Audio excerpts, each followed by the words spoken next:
пытаетесь усидеть на двух стульях одновременно, то есть вы и мастер, и тренер, потому что я не знаю, сейчас тысячи тренеров, которые выпускаются с курсов, они же когда-то были мастерами, они начинают совмещать вот это действие. Я сейчас говорю об ведении социальных сетей, это может быть Инстаграм, Ютуб, неважно, ВКонтакте, где сейчас вы продвигаетесь.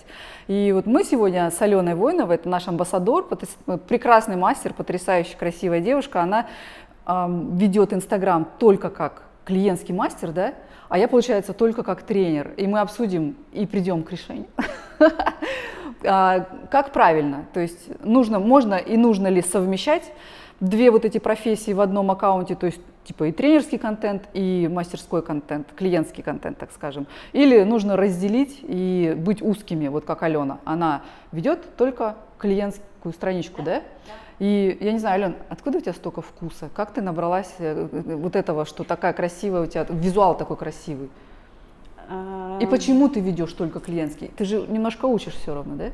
Учу я мало, но учу я мало, потому что мне, как мастеру, это не целесообразно.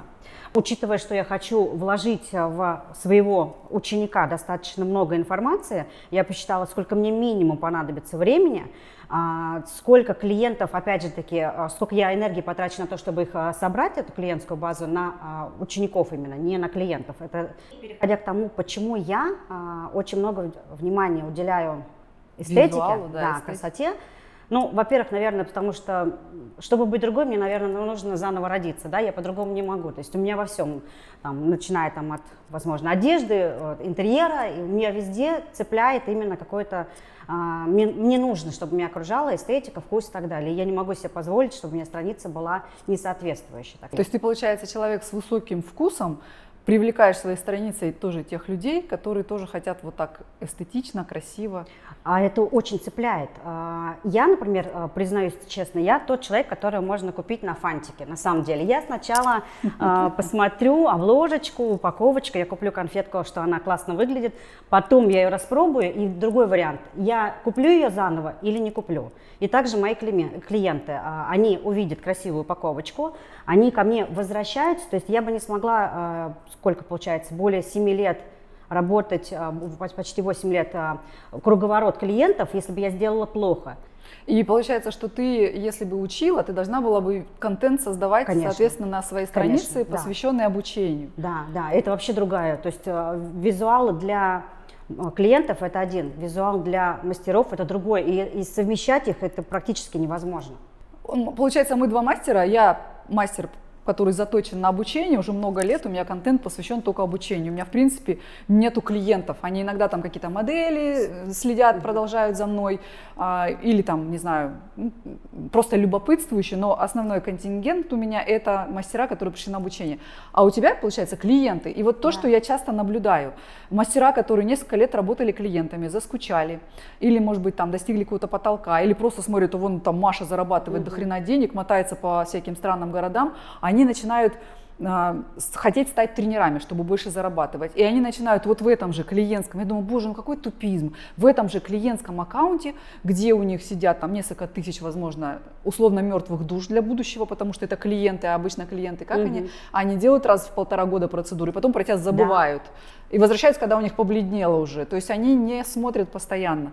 И они начинают там постить какой-то тренерский контент, и вообще все заглохает. Я это видела постоянно. То есть если у мастера там даже 10-20 тысяч подписчиков, и он начинает создавать контент неинтересный им, у него падают просмотры, падает все, короче, он типа гробит себе страницу. И я это наблюдала. И то есть если ты, например, соберешься учить, ты создашь новую страницу. По логике создать новую страницу. И до сейчас, чтобы, в принципе, привлечь внимание, вот я как мастер, мне надо вывернуться среди вот нынешней моды, стиля, вот этого сейчас вот инстаграма ведения нового, да, вот этой подачи, мне надо вывернуть всю душу, чтобы мне поставили лайк. Там, на лишний раз на какую-то хорошую работу, уже клиенты избаловались, их уже ничем не удивишь, красивой фоточкой и так далее. Слушай, а за столько лет мы сейчас плавно перейдем, то есть мы уже поняли, что надо разделять эти две профессии, создавать аккаунт клиентский и тренерский, и как бы это очевидно. Да. А сейчас вернемся к твоему клиентскому красивому аккаунту, на который ты тратишь, так понимаю, довольно много времени получается, потому что красоту это же не просто, это же надо сфотографировать, там что-то выбрать, обработать, там еще что-то, чтобы красиво, чтобы в одном стиле все были фотографии, да? У меня не то, что я не могу разделить, что я много трачу времени, я могу сказать, что я все трачу время. В принципе, все. Серьезно? Ну, получается, идет у меня рабочий процесс, то есть у меня каждый день, в среднем примерно у меня один выходной в неделю, ну, я не считаю там отпуска и так далее, то есть я работаю полноценный день. Пока это плохо, и так нельзя делать, что я не могу делегировать кому-то другому свои задачи, это плохо, потому что у меня как раз-таки я могла бы освободить для себя времени, но я из-за моего вот этого вот дурацкого чувства, что кто-то не сделает так, как я хочу, я не могу отдать. Но, тем не менее, то есть я прихожу после работы, я отвечаю клиентам, я сама проверяю, делаю контент визуальный. Естественно, до этого на работе я отфотографировала все. Я смотрю, что мне надо запостить, что мне нужно сделать, пообщаться и так далее. То есть, да, я провожу, получается, все время, потом засыпаю, иду на работу и по кругу. И вот так вот у меня в связи с этим вопрос. По идее, за столько лет работы у тебя же должен был замкнуться круг вот этот вот клиентов, и ты уже просто должна, не поднимая головы, работать, и тебе нафиг не нужны социальные сети, по идее. Ты не думала об этом? Нафига вообще тратить на них время, если у тебя уже из рук в руки передают? Или, может быть, Нет, тебя не передают? Или ты постоянно повышаешь чек, чтобы... Здесь, наверное, есть две разные цели. Первая цель – это как раз-таки заработать, найти клиента через социальные сети. А вторая, наверное, это, может быть, как-то сказано очень громко, продвинуть себя и самореализовываться за счет самоподачи, так скажем. Потому что я, честно скажу, через социальные сети не ищу клиентов, они уже через сарафан. Поэтому, когда у нас отключились социальные сети в виде Инстаграма и так далее, я не страдала. То есть у меня сарафан в основном работает. Но, тем не менее, есть определенная доля клиентов, которая идет через Инстаграм. И причем это разные категории. Ко мне может прийти и женщина там 50 лет тоже через Инстаграм. Вот. Но тем не менее, в основном это там 30, 25, 35, в основном через Инстаграм идут. Но и я не могу сказать, что я прямо для них это делаю. Для меня это мое портфолио. То есть если меня кто-то спросит, покажите свои работы, я покажу вот там, то есть в разных социальных сетях, это мои варианты, где я могу показать портфолио. И там я самовыражаюсь. То есть я практически делаю для себя. Да, звучит так, как будто это твое хобби. Да. Красивая страничка – это твое хобби. Но я такая не одна. Я уверена, что огромное количество девчонок, которые хотят именно… Сейчас же очень много девчонок, которые ведут свои блоги вот чисто вот для самовыражения. Вот эти эстетика, там, на эти картинки, может быть, там даже вот чисто поодиночке смотреть невозможно. А вот в таком варианте они красивые. И они делают для себя. Я, наверное, тоже для себя делаю. Я, наверное, одна из таких. Слушай, а что ты думаешь насчет того, что сейчас настолько похожий контент у всех, то есть одинаковые ракурсы, одинаковые формы, да. одинаковые, не знаю, что, обработки какие-то, то есть если, как, знаете, вернее, знаешь, я видела фигню такую, когда машину у нее убрали, шильдики все, поставили, говорят, это что за марка, и никто не понял, это что за марка. То есть вот здесь, если убрать шапки профиля, то ты не поймешь, это вот этот самый тренер, который всех тренеров обучил, или это его какой-то студент, потому что не то, что там качество работы не разберешь, потому что фотошоп галимый, а сами фотографии, визуал, просто абсолютно. Я думаю, как, если я клиентом буду, как я выберу? Как я выберу? Я никому не верю. Как быть? Сейчас это вообще, мне кажется, какой-то бич, потому что реально все одинаковые. Я смотрю даже по своему региону, сравнивая то, что мы очень похожи стали визуально. Я говорю даже про свою страницу, абсолютно то же самое. То есть если взять там в Москве такую же страницу, то клиента очень, очень сложно разобрать. Здесь, наверное, только именно сарафан и только отзывы помогут именно вашему клиенту выбрать, что вы хороший. Я скажу, как я тоже чей-то клиент, да, как бы, и когда я начинала искать себе мастера, которым я хотела бы сделать где-то у нас поближе, естественно, я в первую очередь доверюсь нашим амбассадорам, а во втором я начну искать. И открывая страницу, я перерыла просто вот так вот, смотрела все страницы, и я не могла понять, как вообще выбирают нас, мастеров. Мы реально все одинаковые. И самое сложное, что, например, такие люди, как я, мы творческие, у нас мы начинаем вот это вот, как по-русски попроще сказать, загнаться по поводу того, что все, я одна из всех. И я начинаю искать новые веяния, новое что-то, но это тренды очень тяжело. какие-то. Это и, да, те, кто, например, хочет, например, более творческие, мы пытаемся что-то найти. А те, например, есть тип людей, которые очень любят следовать. Они копируют Да, просто. и вот эта масса сейчас в основном, к сожалению, всех социальных сетей. Получается жопа какая-то. Жопа какая-то. Это очень сложно. По факту мы боремся и с самими собой, да, с тем, чтобы не копировать чей-то контент. Получается, если ты сильный мастер и у тебя есть сарафан, то тебе, в общем, пофиг, ты можешь Да. и плохо вести, потому что у меня, например, на курсе, вот как свои, да, есть выпускница, я говорю, слушай, а ты еще уже появилась? Она говорит, не, меня нету. В соцсетях меня нету. Она она делает такие классные работы, она присылает, делится там в чате выпускников. И она говорит, а что, зачем мне? У меня, говорит, там ценник нормальный, меня вот так передают, мне вообще не нужен Инстаграм, в принципе. Но это, наверное, из тех, кто не любит этого. Но если ты делаешь это от любви к процессу, то есть получается, если ты сильный мастер, то ты можешь вести, не вести сети, быть даже похожим, пофигу, лишь бы там что-то было. А если ты слабый мастер, то ты очень быстро проиграешь конкуренцию в любом случае, потому что сарафана нету. Совершенно верно. Но я все равно, я уверена, что нужно ведь вести страницу, и очень важно, упаковка, как это выглядит, все равно важно. Но молодой специалист, когда начинает, в принципе, когда проходит обучение, без упаковки, в принципе, не выживет. То есть сарафана у него еще нет, а визуал, он такой, да я не буду, я выложу вон в шапочке, закрытыми глазами, вот так вот, как и не буду морги, париться. Да, и за счет чего он будет выживать? У него нет, поэтому они частенько и воруют контент у других, они пытаются фотошопить, там, не пытаются, а сильно фотошопить. То есть если где-то не эстетику можешь убрать, то здесь они прям делают это очень сильно и бросается в глаза, особенно если они вставляют фотошопленную или ворованную работу и свою рядышком, которая очень сильно отличается. Это вообще это прикалывает это тоже, трешняк. кстати. Вот. Но нужно вести, но нужно найти эту золотую середину, которая будет сочетать в себе и хорошее качество, мастерство, где у тебя сарафан будет, а дальше тогда у тебя будет контент, ну, в легкость. Мне, в принципе, это не в тягости делать контент, главное время бы. Поэтому для меня, я не запариваюсь, меня не тяготит, что мне надо его сделать, что если я не сделаю, у меня не будет клиентов. У меня нет такого. Я его делаю для себя. Тогда это ты можешь кайфануть. А если ты будешь тратить все время на то, чтобы зафотошопить, завести контент, и будешь мало времени тратить на работу, это ни к чему не приведет. Это то, что сейчас все делают на самом деле. Если смотреть твой аккаунт, то видно, что ты задрот, и у тебя куча оборудования. Вот можешь перечислить навскидку, чем ты пользуешься для того, чтобы все это создать, все это красиво? Так, то есть, ну, я не профессионал, я не скажу, как они называются прям, да, я могу там примерно сказать, что это. Так, у меня 2 софта. Правильно, да, я сказала? Вот свет, постоянный источник света с сетками, с решетчиками, с вот этими со всеми. Наверное, штук 6 круговых ламп, потому что они различаются по качеству. И кольцевых ты имеешь? Кольцевых, да. Ну, одна, опять же таки, есть рабочая, которая стоит у меня, есть, которые прямо направлены, и они разные. И по диаметру разные, и по накладке разные.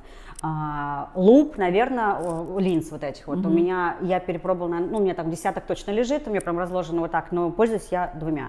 Одна, которая дорогая, в районе 6 тысяч, вторая вот на Валбересе там за 1,5. Потом, ну, естественно, у меня для телефона штатива, наверное, штуки 3 точно, они разные, есть такого формата, есть просто ставятся, есть крепятся.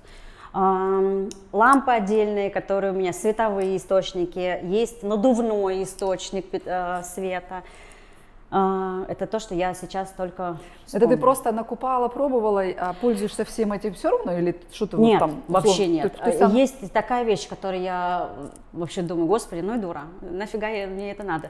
Абсолютно, для качественной работы не нужно всего, это надо просто с умом. А так как я человек, который должен сам, да, я вот это вот, прикольно, я должна купить сама, я должна попробовать, если мне там кто-то скажет, да нет, у меня фигня, я все равно попробую, это будет моя ошибка, я попробую.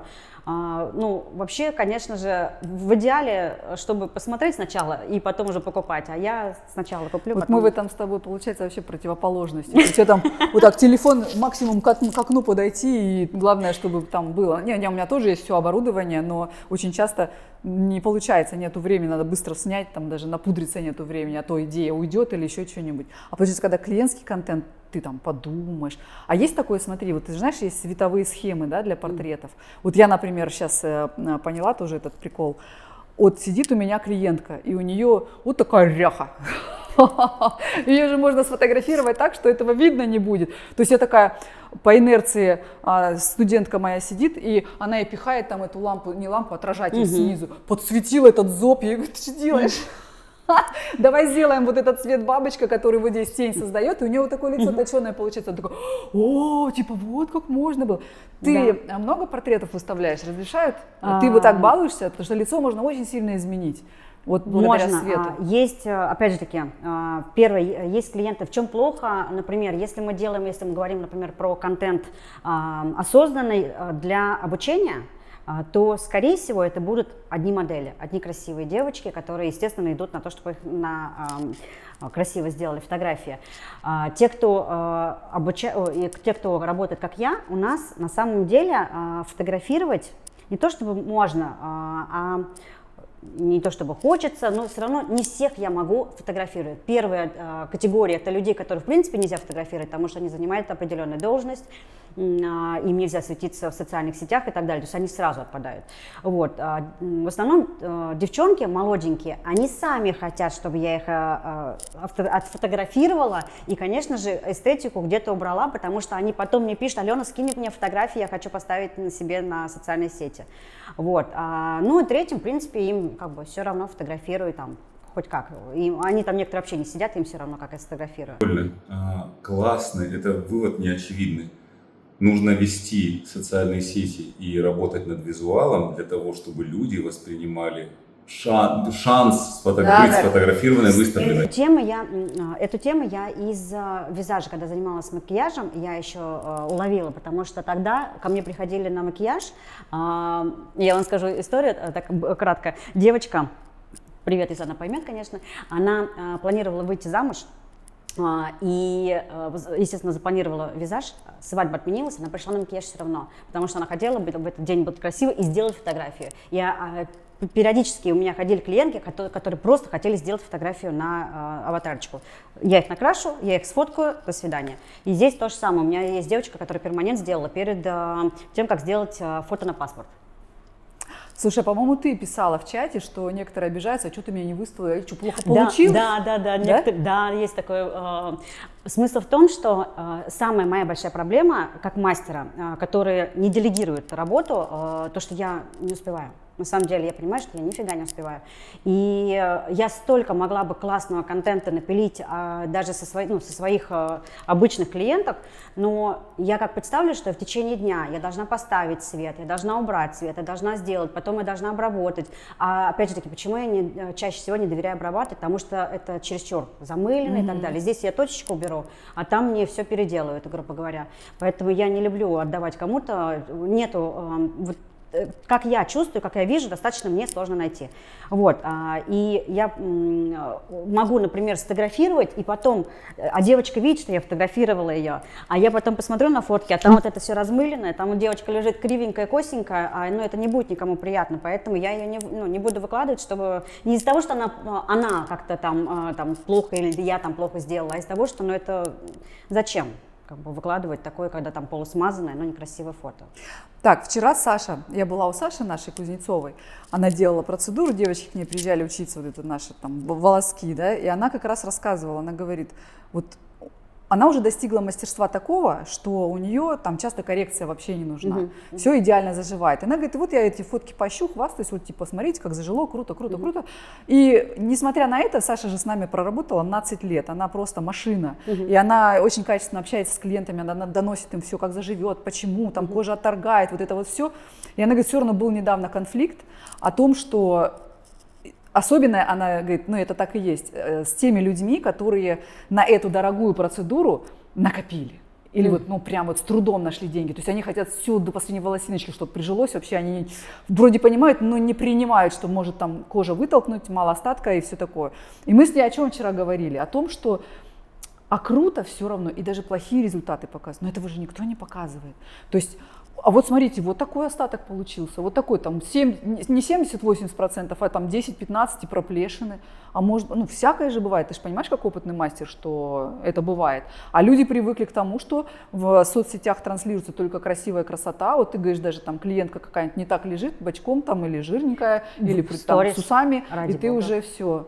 Все, что в сторис очень я люблю прям лайв-контент, то, что не нужно портить ленту, так скажем, да, вот, туда не только лично, но и именно вот поснимать что-то, да, там где-то я ей же показываю, там, холодный, там, 4 года назад была, уже там посерела, естественно, я ей там подудалю, и почему, следом рассказываю, почему они такие стали, там, и так далее, и тоже, это на самом деле, да, но опять же таки, скорее всего, так себе сможет позволить как раз-таки уровень мастерства, который вот Саша, который уже давно работаем, я могу себе, мне не стыдно признаться, что у меня в первый год работы моей были косяки, которые я исправляла. Но это на самом деле, я не знаю мастеров, которые первый год не исправляют свои косяки, но это достаточно редко.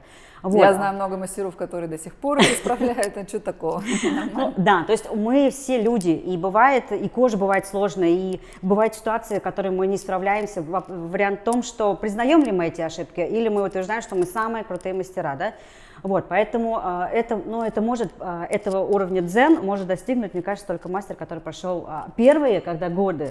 Разве мы будем признавать, что мы фиговые мастера? Нет, иначе мы не справимся с конкуренцией.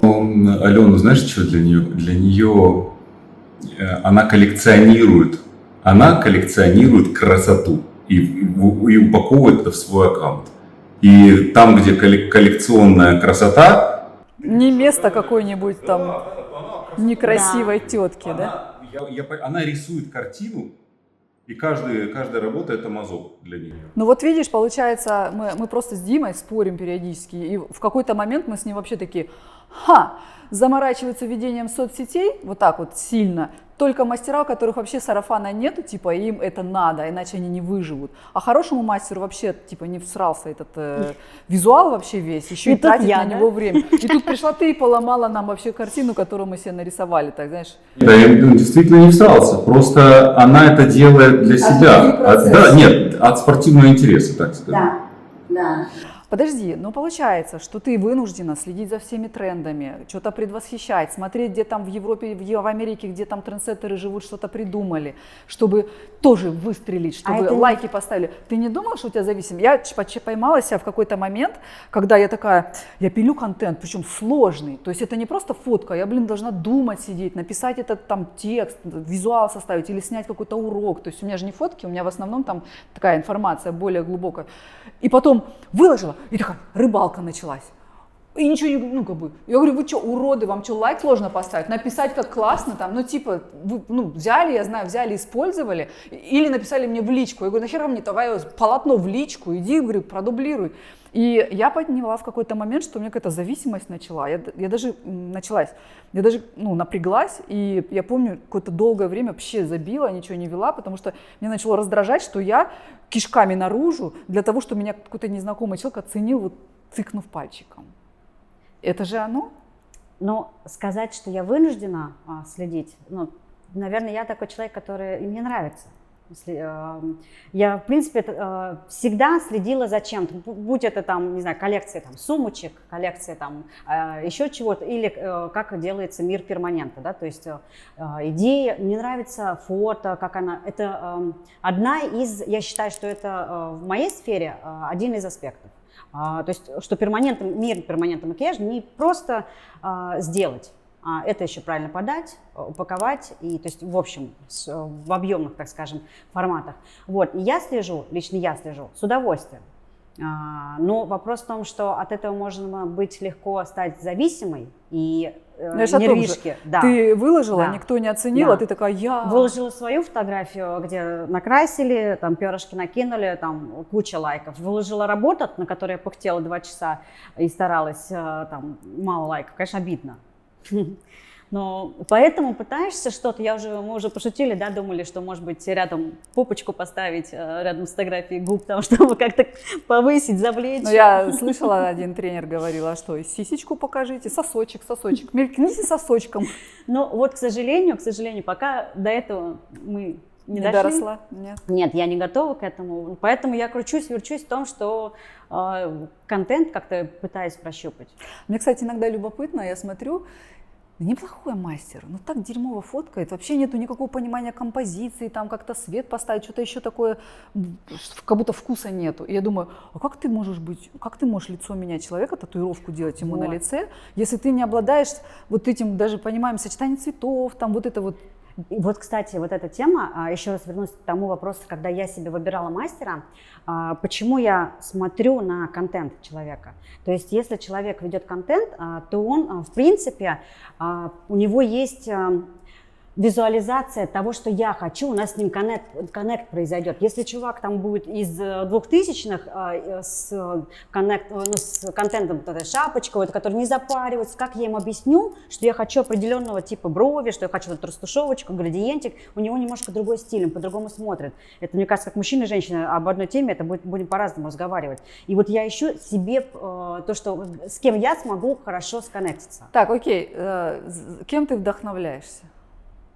У меня никогда не было. Не было? То есть Я это скорее- чисто ты сама родила? Опять же таки, я же ничего не изобретаю. Я по-любому где-то уже подсознательно я видела на просторах интернета. У меня просто я не беру и не копирую. То есть ты не ходила учиться там, как фотографировать, как обрабатывать? Да куча ходила учиться. Ходила? Конечно. Ну, то есть это, короче, Вопрос в том, насмотренность что- общая, Вопрос да? в том, что я не работаю по той схеме, которую мне давали. Нет, я оттуда взяла, и все равно это делаешь под себя. Нет еще ни одной, наверное, ни одного обучения, которое прошла, чтобы я брала оттуда и прям по этой схеме фигачила. Не было такого. Ты занимаешься визажем. Почему перестала заниматься визажем, стала заниматься перманентом? А это как раз-таки, наверное, переросла себя. То есть сначала я много лет занималась макияжем, то есть невестой, выпускницы, просто макияжи.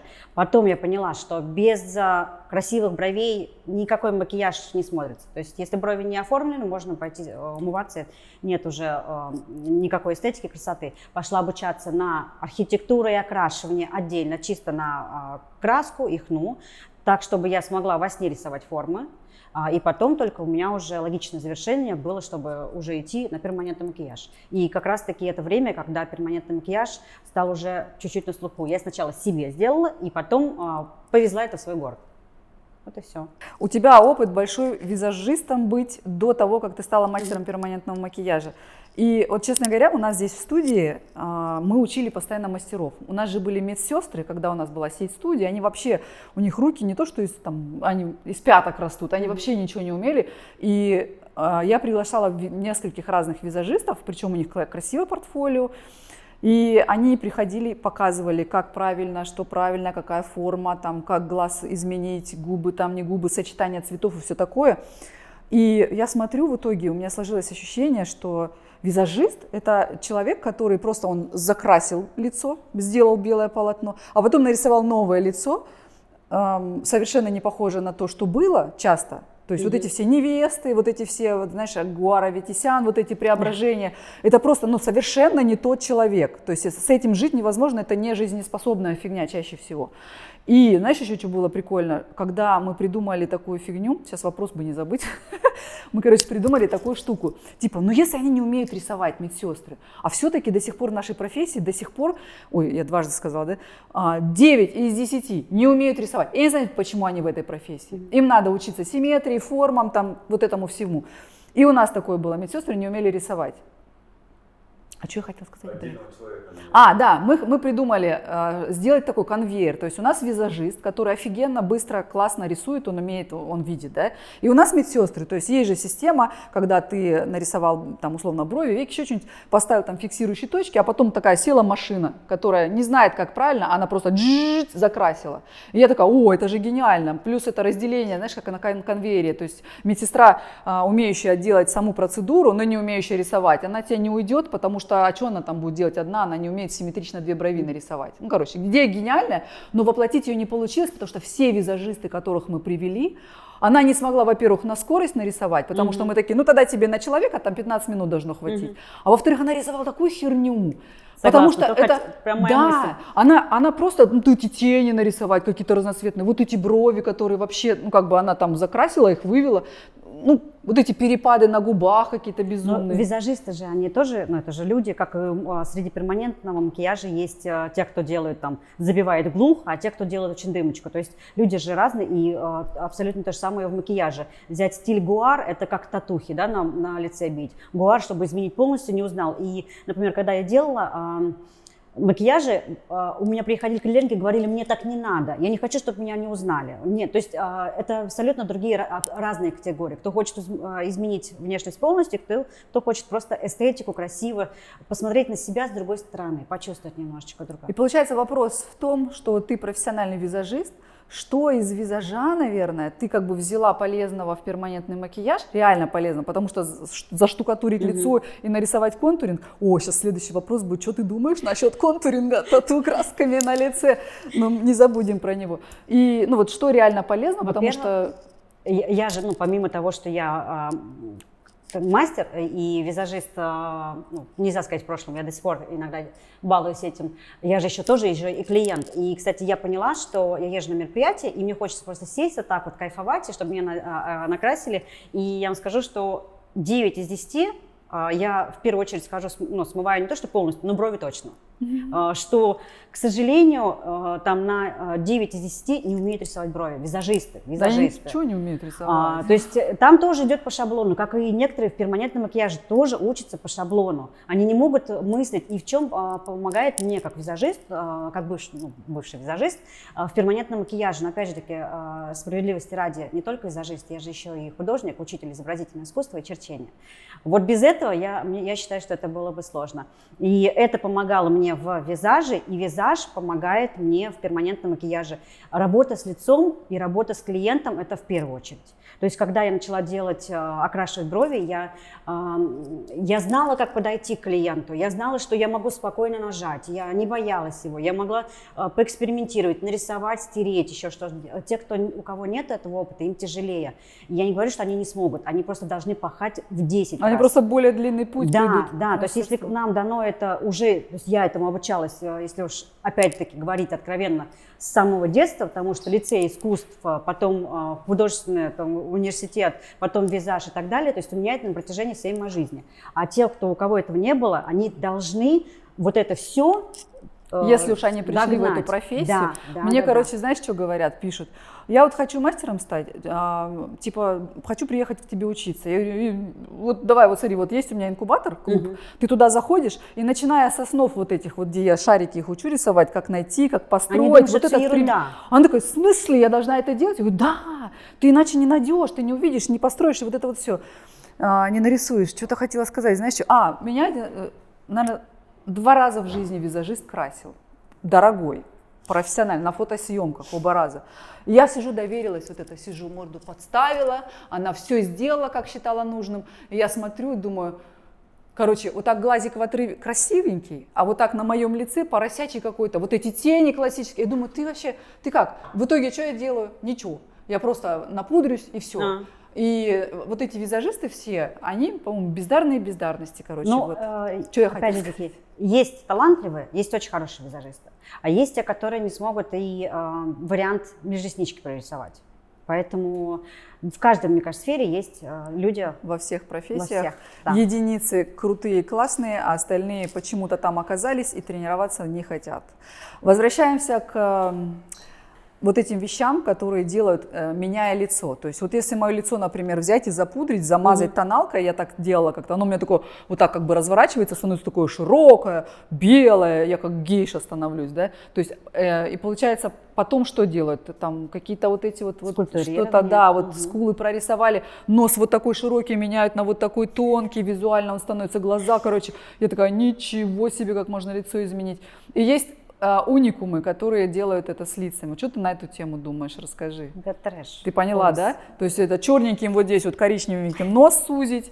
Как да, мы сейчас говорим на секундочку о татуировке на лице. То есть это когда берется там пучок или единичка, неважно, и делаются выбеливаются скулы, там, спинка носа высветляется, вот эти вот места затемняются коричневым цветом, скулы затемняются грязно-коричневым цветом, вот здесь вот закрашивается, чтобы типа лицо сузилось.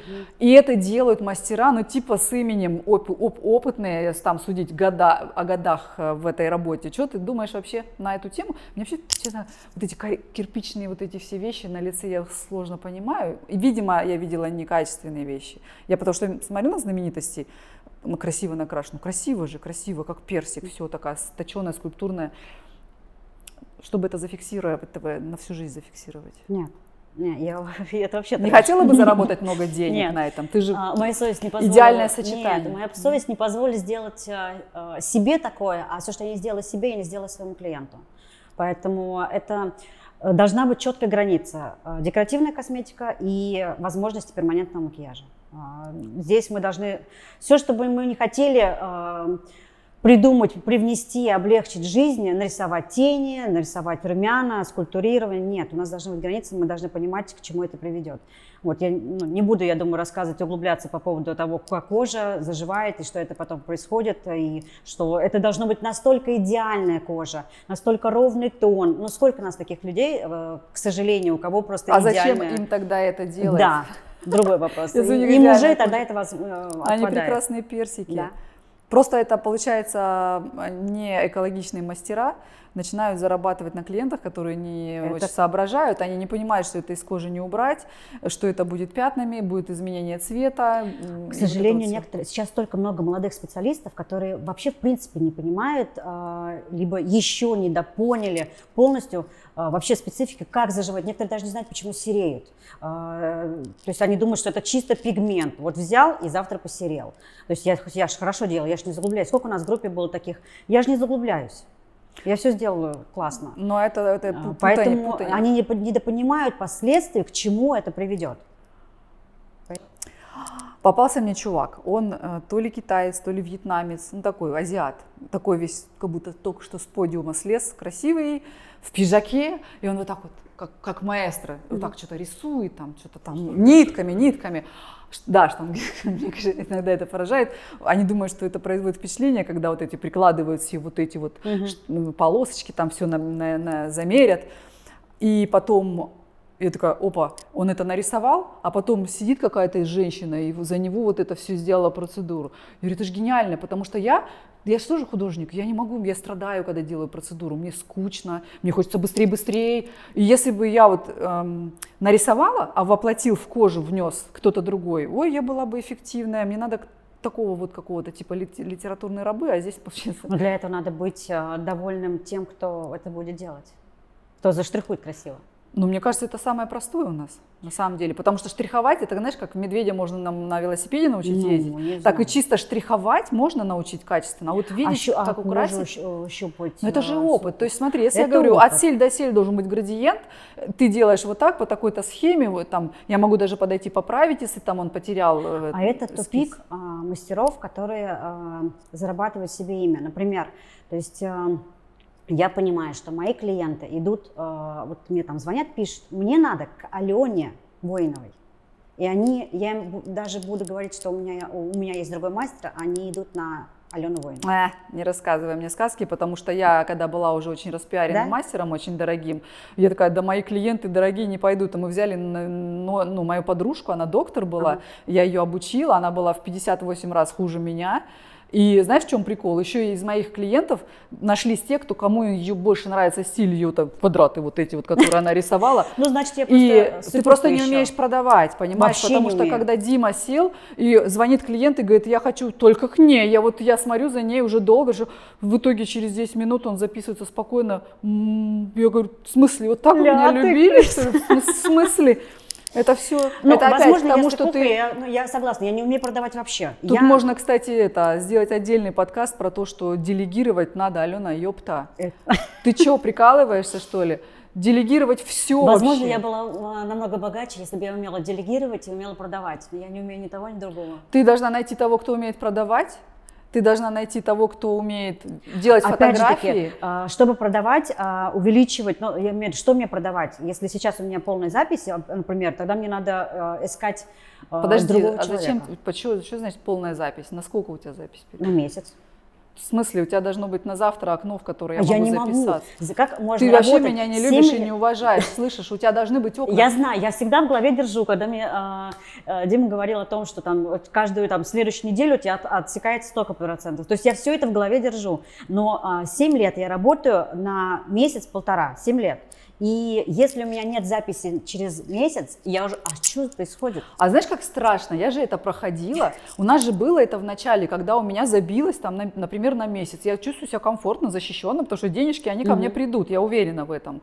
И тут он берет, поднимает цену и обзванивает администратор, или он сам экспериментально обзванивает, и они такие, нет, ну тогда мы там что-то там, типа, там кто-то там к моей помощнице запишется, кто-то вообще сливается. И получается, что у тебя хоба, и уже на 1,5 недели всего лишь запись, на месяц только там, через месяц только коррекции максимум, и все, и нету никого. Я такая, все, мы все умрем. И тут хоба, как-то так получается, что к завтрашнему дню уже записались по большей цене, то есть у меня вместо 6 процедур, а я работала как вол, у меня там 3 процедуры, но они стоят как те 6. А я устала меньше, я часы там лясы точила, я там нашла время на другие свои вещи какие-то, понимаешь? И каждый второй день у меня получалось в итоге, что примерно одинаковое количество людей, хоть у меня и не было записи. Это решится, это опять же таки, наверное, уверенность в себе, который этот вот синдром. Я бы этого не сделала, это сделал за меня вот он просто, Дима.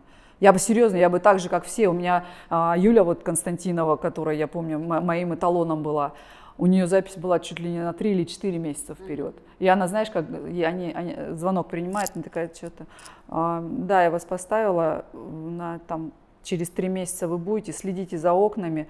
Если в день процедуры вы мне не позвоните, не подтвердите свою запись, я вас автоматически выкидываю. Я такая, она просто была вот в этом плане. Или там клиентка у нее лежит, я помню, она такая, так руки под жопу убрала. Я такая, понятно, значит и так можно иногда. То есть настолько классный, крутой мастер, настолько охеревший, что у нее, да, по модели 100 баллов она была такая крутая, во всяком случае, в то время она была просто уникальна, не знаю, как сейчас, что вот у нее на 3-4 месяца запись, высокая очень цена, но она же могла бы быть еще выше, то есть, понимаешь? То есть каждый раз, когда у тебя... я понимаю, но я же творческий человек, я вот это сомнение... У тебя бы осталось больше времени на творчество. Я знаю, что на фотографии, дальше контент пилить там, да. Нет, но к этому надо прийти, я не знаю, может быть, я сама боюсь. И, возможно, к этому приду и скажу, все, завтра у меня там ценник X, там 5, и будет у меня там раз в неделю работать, грубо говоря. Но есть вариант, что твой маленький город тебе этого не позволит. Да, вот еще в чем да. прикол. А к тебе не едут из Москвы? У меня недавно девочка лежит, я очень часто разговариваю с клиентами, мы, наверное, за весь период, я уже всю жизнь знаю, у меня дети растут на моих глазах, там раз в год приходит, у меня уже там, вырос мальчик наш, вот, и лежит, я там спрашиваю, откуда вы ко мне приезжаете, потому что я знаю, что в моем городе, например, в самом, который я начинала, это определенная группа, она не далеко растет, но в основном это приезжие от 50 километров и дальше. И тут у меня есть и Санкт-Петербург, у меня есть других стран, которые приезжают и так далее. Но тут лежит девочка, опять же, из других стран, у них, конечно же, есть какие-то еще задачи, бьюти они любят наши. Пробежаться по всем. Пробежаться по всем, да. И лежит девочка, и я так спрашиваю, а ты откуда? А она говорит, я с Оренбурга. Оренбург это сколько у нас? 2000. Что-то такое. В общем, это очень далеко. Я со своим синдромом, да, вот это вот то, что я настолько круто не сделаю, насколько ты прилетаешь. Я уже сижу такая, думаю, боже, какая честь. Ну, конечно, это... нет, я, с одной стороны, уже привыкла к этому, а вот, например, там 4 года назад я бы там, наверное, в обморок упала бы. 4-5 лет назад, ладно. Слушай, а возвращаясь опять к визажу, которым ты увлекалась, да? А что ты на себе не практикуешь, да? Не-не-не, возвращаясь к визажу, знаешь, какой вопрос? Что ты думаешь насчет сейчас такой мод, ну, наверное, опять про декоративность. Короче, у меня был такой опыт. У меня была женщина с такими завалик вываленными губами. Она там то ли отказалась удалять, то ли я люблю экспериментировать. Я не живу в маленьком городе, где меня поймают и побьют. И я игралась на ее губах с вот этим перепадом, короче, вот эта часть у нас, получается, она освещена, а вот это в тени, да, и если поиграться и сделать вот эту часть чуть-чуть темнее, то губа визуально такой обман получается, и она более выпуклая, и она увеличивается в размере, ну, естественно, без фанатизма, но сейчас это в какой-то маразм ушло, то есть, когда прям делают вот этот темный цвет, то есть я это делала как человек, который восстанавливает губы, там еще шрам был, чтобы это выглядело как не накрашенные губы, как бы чуть-чуть больше, может, размера, более симметричный, чтобы скрыть вот этот старый трешак, который там был. А сейчас, ну, опять там про маразматичную декоративность, использование вот этого коричневого сейчас же моды, цвета. Я тоже люблю побаловаться косметикой. Нарисовать, да? Контурочек, это такой в стиле old school, то есть это такая прошлая мода, и когда контурочек более ярко выраженный, просто те, кто может нарисовать, они нарисуют, а те, кто не умеет рисовать, они не хотят так же, да, и они обращаются к мастерам, а есть спрос, будет предложение. То есть тебе, если придут, скажут, хочу так, ты прям откажешь? Я просто объясню, что это не будет так, никогда. Что это невозможно создать все, что я создаю карандашом. Опять же таки, если я, например, рисую контур, я его рисую за контурочек, так скажем, и я объясню, что вы никогда не добьетесь этого эффекта. Я могу сделать что-то подобное, градиент, так скажем, но эффект именно, когда приходится с фотографии вот этого блеска контура за контур губ, например, я объясняю четко, что вы не получите этого. Окей, мы поймали. Так, это наш набор, полный набор наших пигментов. Вот такая у нас теперь эстетичная коробочка. Вот ненавижу, когда стучат просто. Я люблю. Просто, я вот так перематываю, когда они вот это начинают стучать своими ногтями. Ты из этих, да? Ладно, я делал такое одно видео, ладно. Ален, выбери какой-нибудь там, не знаю, 1-2 своих любимых, наилюбимых. Ты, кстати, живешь, это средняя полоса России, да? Есть ли у тебя там, например, такая категория там клиентов, которых ты никогда не встречаешь? Ну, типа там слишком яркие, черные, ну или как? Ну, везде есть какой-то свой набор минимальных пигментов, которыми работает мастер. Ну, у нас же много еще приезжих. То есть ты со всеми работаешь в итоге? Ну нет, у меня в среднем, у меня контрастность средняя, у девчонок в основном мало очень ярких. Самый любимый, это из бровных, наверное, мой русый, теплый, это вообще моя отдельная любовь. То вот она, это средняя полоса все-таки России. Да. И учитывая то, что они у нас еще холодненькие достаточно, поэтому я люблю теплый. Заживает шикарно. И через год, который приходит, у меня уже опыт есть, которые клиенты, которые не часто, не каждый год ходят, а через 2 приходит. Он держится, он неплохо держится, он просто становится бледнее, и он не серит. Вот это вообще шикарный цвет. И, наверное, самые ходовые это будет арбуз и пудровая роза в губах. Наверное, тоже то, что я прям вообще, наверное, нет ни одного пигмента, который бы мне не нравился, как он смотрится через время. Есть пигменты, которые мне просто не нужно использовать. Это холодный русый. Это единственное, которое я... Подожди, а вот, например, к тебе приходит, вот я седая, да, а если бы я еще была такая белокожая, и прям вот, седых такие пепельные приходят, то есть ты все равно теплый русый возьмешь? Скорее всего... И прям, у меня по пальцам пересчитать, которые вообще седовласые приходили, вообще по пальцам. Но чаще всего, то есть я понимаю, что они все равно придут к этой серости, холодности. То есть я поработаю так, чтобы они просто чуть-чуть посерее было, так скажем, потом, может быть, где-то поплотнее. Они еще приходят с такой достаточно, чаще всего, у меня мало таких красоток седовласых. У меня обычно это женщина, которая с толстой кожей. Я понимаю, что она, вероятность, что она посерит, как бы на перспективу. Высокая. Поэтому, да, в основном я, скорее всего, теплые русые ей сделаю. Вот, поэтому холодных русов вообще вряд ли. И, опять же таки, я еще, кстати, мастер, который не очень любит темные пигменты.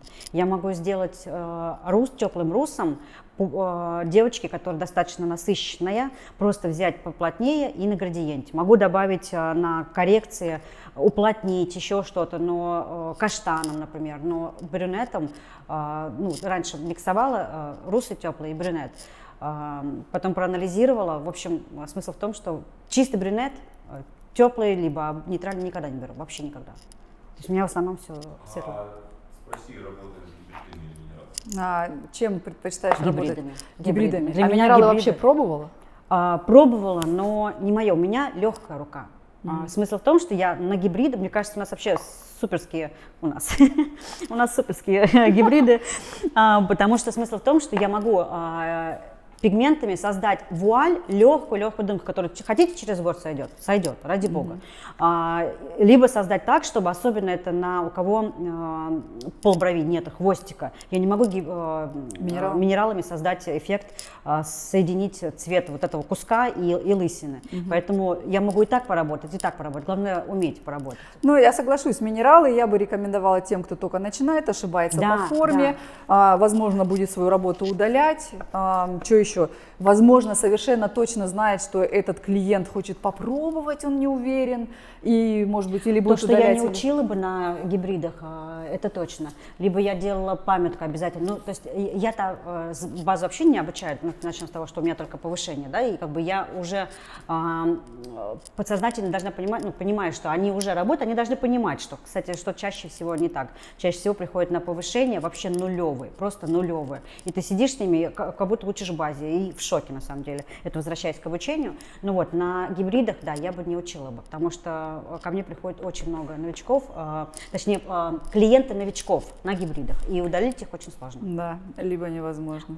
Давай разыграем этот набор. Там какая-то самая трешниковая история, может, с клиентом, но в плане не страсти какие-нибудь. У меня, например, приходят вот эти вот, это фейлы вот маленьких городов, например, знаете, это такая тема, когда, например, мне записывается клиент, пишет там, не здравствуйте, ничего, это вот, мне кажется, маленький, это сегмент вот как раз-таки дешевый, который вот про что мы говорили, да, что из-за там копейки тебе душу высосут просто и сверху еще наложат, и чем выше шел у меня ценник, тем люди отваливались совсем другие, это разные категории, да, и конечно, в том сегменте тоже есть хорошие люди, да, но тем не менее.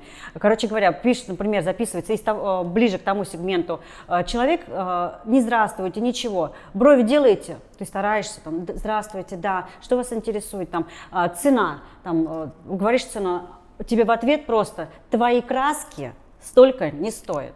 То есть не работает качество там говно, там, либо еще что-то. Я говорю, я краски не продаю. Как бы по факту-то, да, я продаю свое старание, время, мастерство и так далее. Вот, поэтому, такие трешиковые истории, которые, например, как отвечали им клиенты, например, или какую-нибудь жесть, которую написали. Помнишь же гениальная эта фигня, сейчас я, наверное, навру, типа пишет, а вы там платье шьете, да, а какие у вас габариты? Там какие-то габариты называют, и ответ швейной мастерской, типа на тумбочке не шьем, на тумбочке не шьем. Типа того. Я вечно рассказываю все порчу, но идея понятна. Короче, давайте в комментариях, кто напишет самый трешниковый какой-то переписку, опишет со своим клиентом, мастер вы или тренер, неважно, тому Алена лично вышлет, да, или мы вышлем от Алены. Алена сейчас там напишет что-нибудь, свою историю. Да, окей, Алена выберет комментарий, а мы отправим полный набор наших красок. В течение месяца после выхода этого видео у вас есть возможность написать самый свой трешниковый случай, описать. А если он будет смешной, веселый или какой-то ужасный, то Алена выберет, да, и отправим. Мы отправим. Все, мы закончили. Очень спасибо большое, Алена, за интервью. В самом начале я сказала наш амбассадор, а это вообще-то Алена Войнова, потрясающий мастер из города Талдом, о котором я до нее не знала. И теперь, наверное, и вы тоже узнаете. И ее аккаунт будет в описании к этому видео. Проходите, смотрите, наслаждайтесь, ломитесь на процедуру. Подписывайтесь на канал, ставьте лайки. Да.